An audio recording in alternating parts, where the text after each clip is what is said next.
ഞാൻ ചോദിക്കേണ്ട ചോദ്യം ശ്രീ മഹേഷ് ചോദിച്ചു, എന്നാലും അത് ഇച്ചിരി കൂടിപ്പോയെന്നൊരു തോന്നില്ല. ഞാൻ അത്രയും കഠിനമായിട്ട് ചോദിക്കുന്നില്ല. സാറേ, കുട്ടനാട് മണ്ഡലം ഞാൻ കഴിഞ്ഞ ദിവസം അങ്ങയുടെ ശ്രദ്ധയിൽപ്പെടുത്തിയിരുന്നു. പാവപ്പെട്ട ഒരുപാട് ആൾക്കാർ താമസിക്കുന്നതാണ്. കഴിഞ്ഞ ദിവസം ഒരു മരണമുണ്ടായ വിവരം കാവാലം പഞ്ചായത്തിലെ ഒരു ചെറുപ്പക്കാരൻ മരിച്ച വിവരം ഞാൻ അങ്ങയുടെ ശ്രദ്ധയിൽപ്പെടുത്തിയിരുന്നു.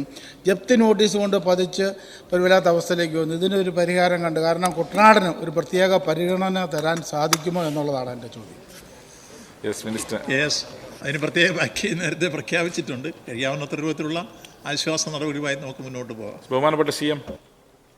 സർ, ഈ സർഫാസി ആക്ടിൻ്റെ ഭാഗമായി നമ്മുടെ സംസ്ഥാനത്ത് ബാങ്കുകൾ വീടുകൾ ജപ്തി ചെയ്യുന്നതിനെതിരെ വലിയ പ്രസ്ഥാനം തന്നെ കേരളത്തിൽ ഉയർന്നു വന്നതാണ്. ഇക്കാര്യത്തിൽ സഹകരണ മേഖല മാതൃക കാണിക്കണം എന്നതാണ് പൊതുവെ നാം സ്വീകരിച്ച നിലപാട്.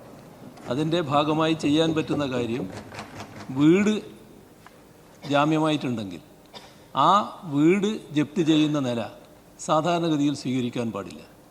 അത് അവിടെ താമസിക്കാനുള്ള അവകാശം അവിടെ ഉള്ള ആൾക്കാർക്ക് അവരെ വഴിയാധാരമാക്കുന്ന നിലപാട് സ്വീകരിക്കാൻ പാടില്ല. ആ നില സഹകരണ മേഖലയാകെ സ്വീകരിച്ച് പോകണമെന്ന് നേരത്തെ കണ്ടതാണ്. അത് കർശനമായി പാലിക്കാൻ എല്ലാ സഹകരണ സ്ഥാപനങ്ങളും തയ്യാറാകണമെന്നുള്ള നിർദ്ദേശം പൊതുവെ കൊടുക്കുന്നതാണ്.